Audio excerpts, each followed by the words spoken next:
Good afternoon বন্ধুরা, good afternoon. কেমন আছো বলো? আশা করি সবাই ভালো আছো, আমিও ভালো আছি। চলো আজকে রান্না করবো এই যে চিচিঙ্গে আলু পোস্ত। আজকে তো শনিবার, নিরামিষ।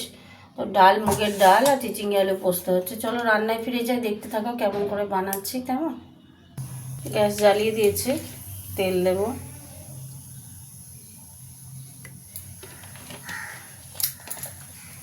তেলটা একটু গরম হোক। তেল গরম হয়ে গেছে, দুটো শুকনো লঙ্কা আর গোটা জিরে দেবো। গোটা জিরে দিয়ে দিলাম।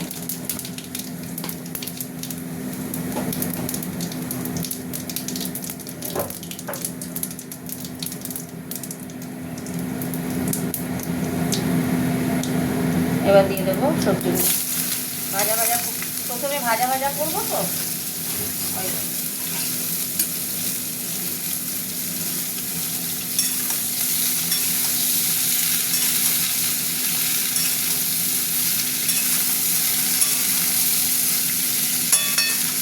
ততক্ষণে মশলাটা করে আনি।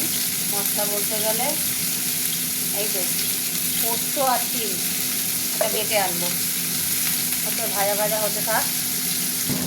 ভাজা ভাজা হচ্ছে, টমেটো দিয়ে দিলাম একটা। আর এখানটা কলমি শাক ভাজছি।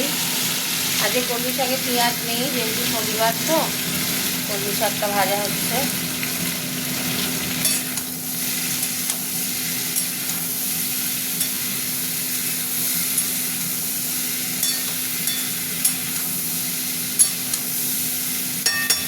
এবার আমি এক এক করে দেবো।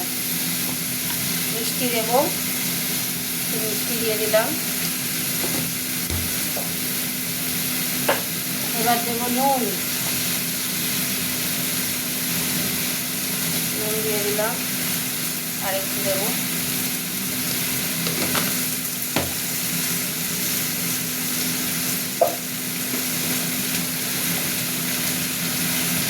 অল্প করে হলুদ দেবো, বেশি দেবো না। আর একটু হলুদ অল্প দিলাম। আর এই কাঁচা লঙ্কা দিয়ে এই যে পোস্তটা পেস্ট করে নিয়েছি কাঁচা লঙ্কা দিয়ে, তাই গুঁড়ো লঙ্কা দেবো না, ঝাল ঝাল হয়ে যাবে।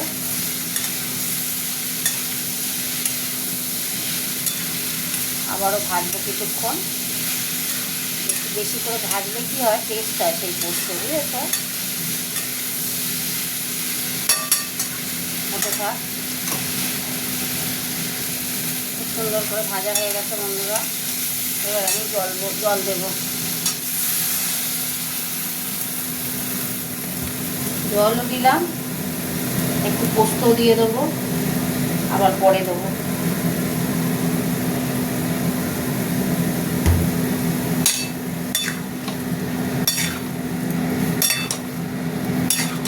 বেশি জল দিতে হবে না, শুকনো শুকনো হবে তো, খুব শুকনো হবে না, মাখা মাখা হবে। মিষ্টিটা দেখে নিই, না নুনটা কম লাগছে। বললাম না কাঁচা লঙ্কা দিয়েছি তো, ঝাল ঝাল হয়েছে জানো।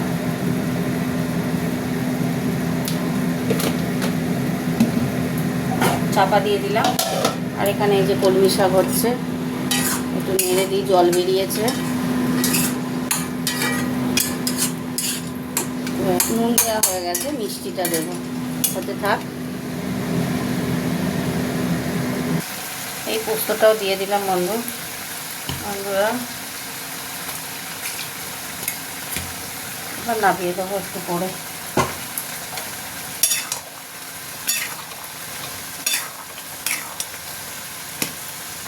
আলু টালু সব সিদ্ধ হয়ে গেছে, চিচিঙ্গা সিদ্ধ হয়ে গেছে। গ্যাসটা একটু জোরে দিয়ে ঝোলটা একটু মারবো, হতে থাক। কতগুলো লঙ্কা দিয়ে দিলাম, ঝোল শুকিয়ে গেছে। এবার নামিয়ে নেবো, মাখা মাখা থাকবে একটু।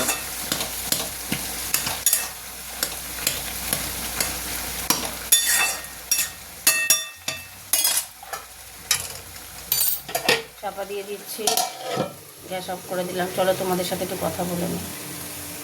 তো আজকে মেনু কি হলো, চিচিঙ্গে পোস্ত আর কলমি শাক ভাজা করলাম নিরামিষই। কেমন হয়েছে কমেন্ট করে জানিও বন্ধুরা। টাটা, সবাইকে টাটা বললাম।